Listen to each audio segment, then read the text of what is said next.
Sí, nano, que sóc addicte al sexe! Si no em digues, aleshores vols una valenciana pura de l'horta? Sí.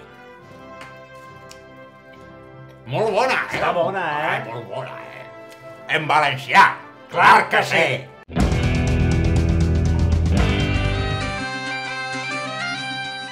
Ay, Manueliño, que creo que soy adicto al sexo.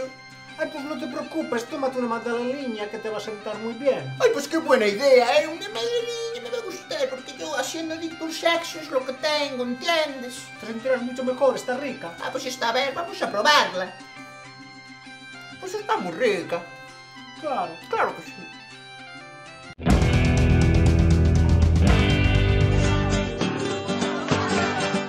Manu, que no sé qué me pasa, digo, creo que soy adicto al sexo. Yo, no me digas, tómate una magdalena. Ah, pues qué buena idea, que voy a tomármelas. A ver cómo te sientes mejor, hombre. Claro que sí. ¡Qué rica está! A ver, te voy a decir.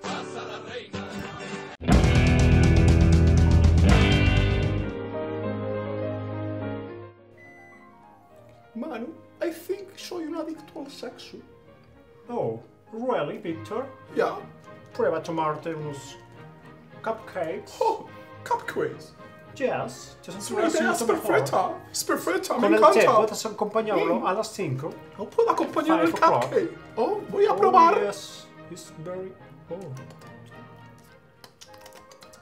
It's very good, no? Oh, cupcake. Something. Exquisito. Cuidado, te has manchado un poco. Ya. Oh, thank you. Toma, ¿quieres probar mi pipa? Oh, yes. Es exquisita también. Cupcake. Y disfruta plenamente.